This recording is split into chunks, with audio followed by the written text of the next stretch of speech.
So, like most people out there, I've certainly, had my challenges, seen the best and worst in people in school. I've also made some really great friends, and consider myself really lucky to have had a very supportive and encouraging circle with friends and family. I'd like to think that my challenges made me stronger, though things like constantly moving, losing friends, making new ones had long-lasting effects that made me both appreciate what I have while also leading to difficulties letting things go. Like I've saved every birthday card I've ever been given since I was 5, just because things like that and gifts that people gave me were so incredibly appreciated and important to me. And I think part of why I was able to see maybe more positive things than not was that as far back as I can remember, I never really experienced things in the moment. Meaning, I mean, I don't know if it makes sense or not, but like as things were happening, it felt like I was disassociated from it. Like my mind was elsewhere, even though my body's there and I'm reacting. Maybe I was always a massive daydreamer, and nothing ever seemed to just really happen in real time. So maybe there's like 3 instances of being bullied or being made fun of. I wouldn't even call it bullying. I saw kids getting bullied, and that wasn't the same experience I had. But they were just never a big deal for me, at least. I could get over them within a few minutes and just kind of move on, and I'll pretty much forget about them until moments like this where I'm kind of going back in time almost.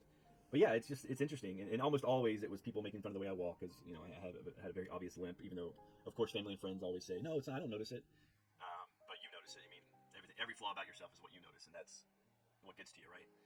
But yeah, and I kind of think that maybe on the movie, even though there's a negative aspect of moving a lot and constantly switching schools, but it probably helped because when embarrassing things happened, I was just at a new school the next year and didn't have to deal with the fallout from that from people in my school because I was the new kid now. So if you're watching this and maybe you're going through school now and you're worried about the way people might be treating you, just remember that these moments are fleeting. School, especially high school, always seems like it's going to last forever, but I promise you, you'll be past it before you know it in the blink of an eye, and you will roll your eyes at how absurd the drama of school was and how we held so many things to such a high level of importance that later on in our lives are utterly meaningless. It's something my mom said to me when I was little, and it always stuck with me, was this quote, and I know the original quote has nothing to do with the way that I took it in, but it doesn't matter because it was a positive thing for me. But again, this is super specific to when it came to me stressing and worrying about people accepting me with my obvious issues. And the quote is, "Those who matter don't mind, and those who mind don't matter." And it's as simple as that.